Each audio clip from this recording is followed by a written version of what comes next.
Is it even recording? Oops. Okay. Let me just.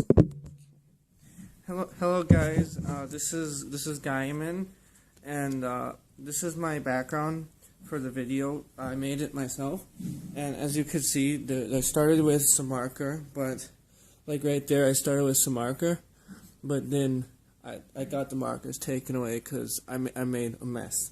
So I finished it off with crayon. It says Yu-Gi-Oh background because it is my background for the video. And this we're gonna do a deck profile. Okay, so my deck has Karibo. This is I'm going Ghost Trick or something. Okay, and we have a Karibo because that's good. It's like a staple. So it's okay. And then we have a Griggle and a Burning Algae because, well, it's like, so Burning Algae gets rid of increase your opponent's life points, and Griggle is increase your life points, so it makes it more like a fair match because you're increasing both players' life points. So okay, and we have the Toon Summon Skull because if you look at his attack right there, I don't know if you could see that, 2,500, and he's only a 1, 2, 3, 4, 5. He's a 6-star, so he's pretty good for a 6-star. And so now we go to the rest of my monsters are actually normal monsters because that's how it works for this deck. So you have Soul Eater with a solid 1,200 attack, and you have a Dark Titan Terror. He's actually got more attack. He's got 1,300. And his card says a fiend said to dwell in the world of dreams, so he can attack your opponent while they're sleeping. And then we got a Harpy Girl because, well, this is just a standard card in most decks because 500 attack, 500 defense is pretty much the same. It's just a 2-star, so you don't have to sacrifice something like that at all. And we have Mega Rock Dragon because if you read his effect, it says his attack is the amount of removed from play rock type monsters, so that can get pretty overpowered really quickly. And then we have a Maleseverus Spoon, because spoons are actually better than forks, because you can, eat soup and stuff with it, and you can eat other things that just with spoon that you can't with. So we have Ojama because I just find him funny because he's just funny, and he's oh, let's move on. Okay, and then I run in Axe Raider. Because he's just a standard 4-star. He's pretty good.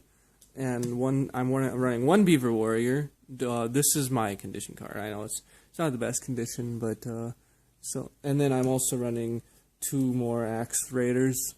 I should probably put them in the. And then I'm running a Mighty Guard because he's a machine, so he's pretty. Oh yeah, also I'm running 2 more Beaver Warriors. I forgot about that one. Okay, and I'm running Pallet. Oh, he's not a normal monster, guys. He's a ritual actually. So, but he's Paladin of the White Dragon. He can summon Blue Eyes, so he's pretty good because Blue Eyes is a 2 sacrifice, but with him you don't need to. So he's pretty good.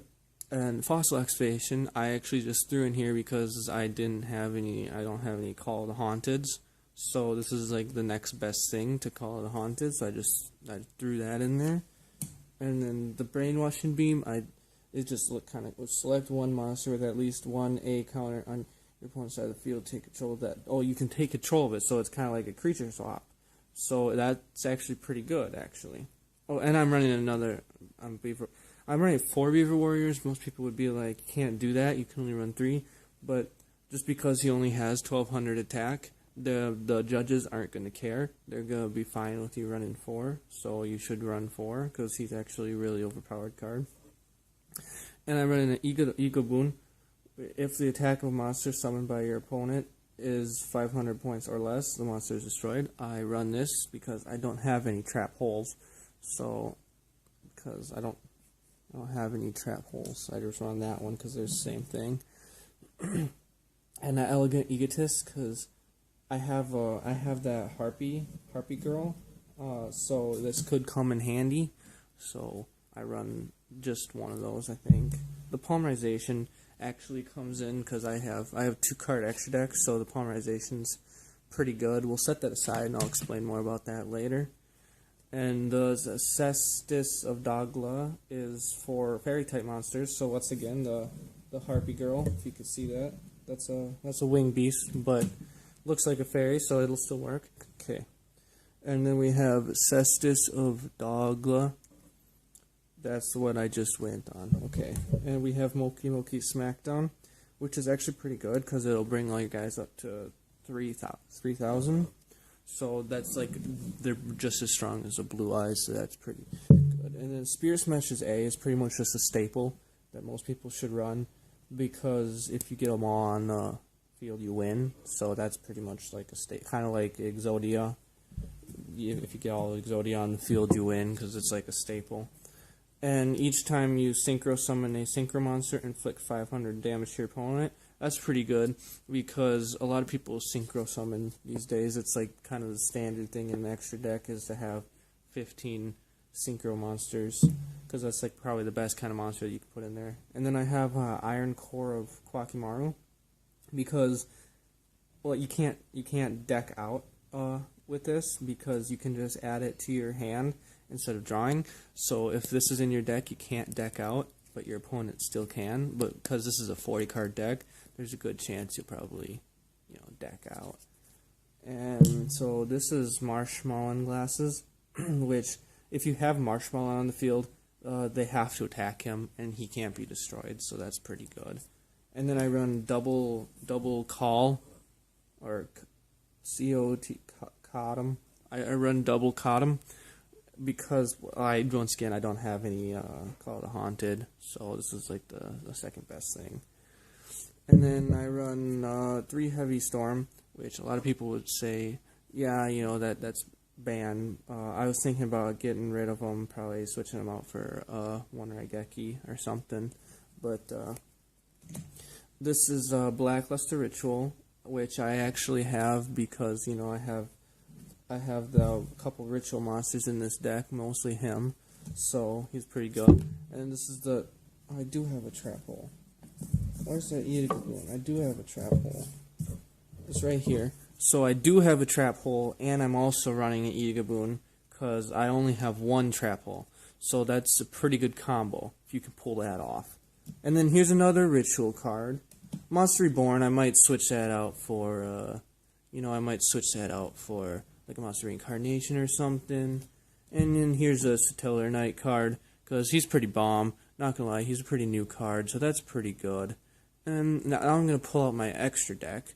So my extra deck actually only consists of 2 cards. One is Ojama King, which is Ojama Green and Ojama Yellow and Ojama Black. And remember, I run an Ojama card, and that's what the polymerization is for, because they're both fusions in my extra deck. They're both fusions. And then the other one I run is Sandwich, which a lot of people are like, why do you run him? Because both Sangan and Witch of the Black Forest are banned, so he's not really a good card. But they don't realize that he has 2100 attack, so he's still actually a pretty good card. So that's once again what the polymerization is actually for. Thank you for watching my video. Please leave a like and subscribe to our channel where we put out new deck profiles,